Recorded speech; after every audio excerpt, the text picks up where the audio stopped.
अस्सलाम वालेकुम। आज हम बात करेंगे सॉर थ्रोट या जिसको हम फेरेंजाइटिस भी कहते हैं। ये बहुत ही एक आम मसला है और हर घर में सीज़नल लाजमी होता है। स्पेशली बच्चों में ये बहुत ज़्यादा कॉमन है, लेकिन ये बड़ों में भी काफ़ी ज़्यादा है और फ़ौरन ही हम डॉक्टर्स के पास भागते हैं। तो इसलिए मैंने सोचा कि इस पे वीडियो बनाई जाए और आपको थोड़ी सी अवेयरनेस दी जाए।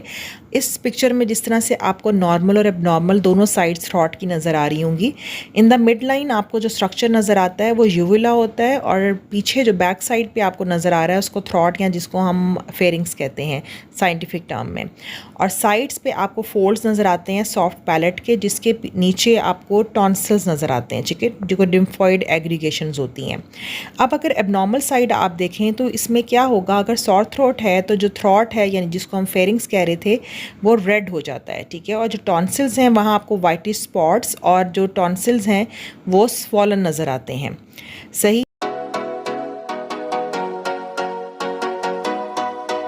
अब अगर कॉजेज़ की बात की जाए तो मेनली जो मोस्ट कॉमन कॉज है वो है बैक्टीरियल इन्फेक्शंस। मेनली स्ट्रेप्टोकोकस जो बैक्टीरिया है मेनली उसकी वजह से इन्फेक्शंस होते हैं।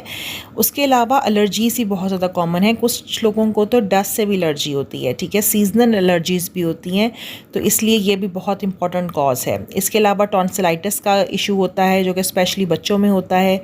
देन एक कॉज आ जाता है एसिड रिफ्लेक्स, जिनको स्टमक के कंटेंट्स होते हैं वो रिगर्ज हो के बार बार थ्रॉट में आते हैं, जिसकी वजह से वो एसिडिक कंटेंट जो हैं थ्रॉट को इरिटेट करते हैं।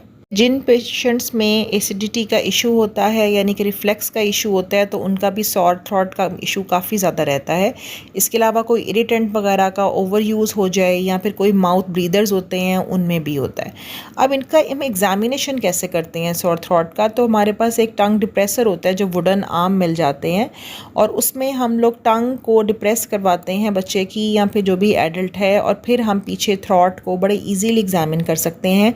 यानी कि इस एग्जामिनेशन को हम घर में आराम से कम ये ज़रूर देख सकते हैं कि सोर थ्रोट तो नहीं है, यानी कि रेडनेस तो नहीं हुई है, या वैसे ही बच्चा कफ कर रहा है या फिर फीवर हो रहा है, ठीक है। तो थोड़ा बहुत अगर हम घर में भी देख सकें तो ये हमें थोड़ा सा एग्जामिनेशन आना चाहिए।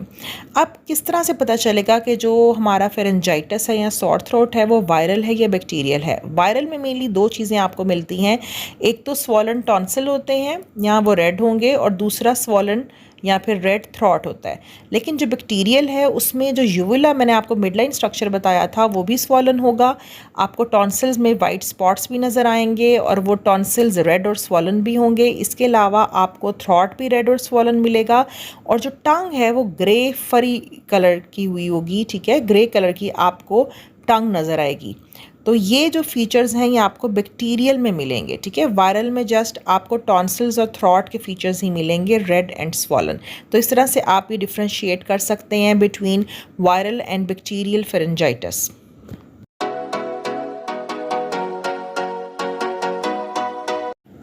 वैसे तो जब भी सॉर थ्रोट होता है तो हम फ़ौरन डॉक्टर के पास जाते हैं या फिर एंटीबायोटिक स्टार्ट कर देते हैं। लेकिन अगर फ़ीवर हाई ग्रेड ना हो, ठीक है, और बच्चे को वैसे ही थोड़ी सी फीलिंग आ रही हो सॉर थ्रोट की, तो कोशिश करनी चाहिए अगर हर्बल मेडिसिन्स या होम रेमेडीज़ यूज़ की जाएँ तो वो ज़्यादा बेहतर है।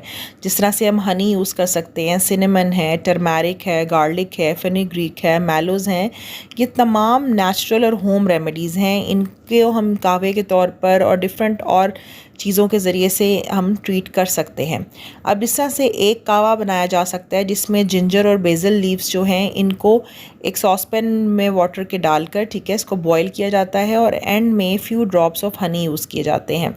दूसरा हमारे पास टर्मरिक और सॉल्ट का भी एक हम बनाते हैं जिसके थ्रू हम गागल्स करते हैं, ठीक है। गागलिंग के लिए आपने सिंपल टर्मरिक अंदर डाल देनी है, उसकी बिल्कुल एक पिंच आप जिसको एक चुटकी कहते हैं वो डालेंगे और साथ ही सॉल्ट डाल देंगे। इसके अलावा जो फ्रेश जूसेस होते हैं, फ्रेश जूसेस लाजमी यूज़ करने चाहिए सॉर थ्रोट के दौरान, क्योंकि उनमें विटामिन सी होता है और विटामिन सी की ये प्रॉपर्टी होती है कि वो हीलिंग बहुत ज़्यादा तेज़ कर देता है। इसके अलावा एप्पल साइडर विनीगर और सॉल्ट, इसको भी कंबाइन करके सिप सिप करके लिया जा सकता है, ये भी थ्रोट को अच्छा करेगा, उसको सूद करेगा। इसके अलावा लेमन वाटर जो होता है ये भी आपका बहुत ही ज़्यादा सूदिंग इफ़ेक्ट लाएगा, क्योंकि लेमन में भी विटामिन सी है और उसमें भी डेफिनेटली हीलिंग प्रॉपर्टीज़ होती हैं। तो ये जो मैंने आपको तकरीबन 5 होम रेमेडीज़ बताई हैं, ये सॉर थ्रोट के लिए बहुत ज़्यादा इफ़ेक्टिव रहेंगी, ठीक है। और गागल्स तो डेफिनेटली बहुत ही ज़्यादा अच्छे होते हैं, जितनी मरतबा दिन में तकरीबन 3 दफ़ा तो लाजमी करने चाहिए। और फिर हर्बल टी भी बनाई जा सकती है, जिसके अंदर आप डिफरेंट एलिमेंट्स डाल सकते हैं, ठीक है। तो अगर हम home remedies to find a sore throat देखें तो मेनली हमारे पास नंबर 1 पे सॉल्ट वाटर आ जाता है। देन आपने हाइड्रेटेड रहना है, टी पीनी है, चिकन सूप आप ले सकते हैं, मार्शमेलोज़ खा सकते हैं, और स्लीप बहुत ज़्यादा ज़रूरी है। जितना आप रेस्ट करेंगे उतनी जल्दी आप ट्रीट हो सकेंगे। सेल्फ़ केयर क्या होती है कि सेल्फ़ केयर में आपने वही अपनी स्लीप अच्छी रखनी है, फ्लूइड्स बहुत ज़्यादा लेने हैं। अगर आप फ्लूइड ज़्यादा लेंगे तो डेफिनेटली जो थ्रॉट में आपकी इरिटेशन वगैरह इचिंग हो रही थी वो आपको मॉइस्ट रखेगा, डिहाइड्रेट नहीं होने देगा, तो आपको थोड़ा सूदिंग इफ़ेक्ट रहेगा, ठीक है। इसके अलावा वही गागल्स करने हैं सॉल्ट वाटर के साथ, ठीक है। एयर जो है जहाँ पर आप हैं उसको ज़रा थोड़ा ह्यूमिडिफिकेशन वहाँ पर होनी चाहिए, ठीक है।